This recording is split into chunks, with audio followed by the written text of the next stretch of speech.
Saudaraku, selama libur Natal 2023, sejumlah objek wisata di Aceh Tengah menjadi destinasi favorit para wisatawan, terlihat pada Senin 25 Desember 2023. Tribun.com mencatat bahwa kawasan wisata Danau Tawar, Arung Jeram Lukubada, dan Pantan Terong menjadi tujuan utama yang dipadati pengunjung sejak hari sebelumnya. Arung Jeram dan Pantan Terong menjadi sorotan utama dengan antusiasme pengunjung dari berbagai daerah yang tampak ramai.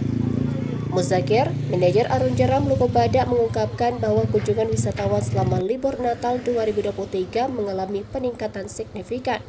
Jika pada hari biasa hanya ada 20 hingga 30 perahu yang beroperasi membawa wisatawan, namun selama libur kali ini mencapai 150 perahu per hari.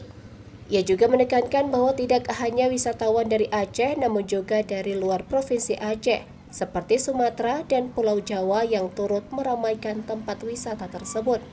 Muzakir menjelaskan bahwa pihaknya menyediakan 4 jenis perjalanan mengarungi Sungai Pesangan dengan tarif yang berbeda-beda. Sementara itu, Pantan Terong tetap menjadi daya tarik utama bagi wisatawan yang ingin menghabiskan libur Natal di Aceh Tengah. Rahmadi, pengelola wisata Pantan Terong, menyampaikan bahwa terjadi peningkatan kunjungan sejak 23 Desember lalu, meskipun cuaca beberapa hari terakhir cenderung hujan. Salah seorang pengunjung, Maulida, yang datang dari Sumatera Utara, menyatakan bahwa kunjungannya ke Pantan Terong adalah bagian dari rencananya untuk merayakan libur dengan cara yang berbeda. Liburan aja sih bang.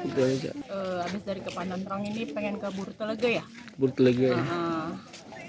Bagus sih, cuma kayaknya perlu ditingkatin aja lagi, tempatnya dirapiin, dibagusin biar wisatawan lebih banyak lagi datang ke Takengon. Oh, iya. Ini kakak dari mana kak? Dari Medan. Dari Medan. Iya. Oh, berapa hari?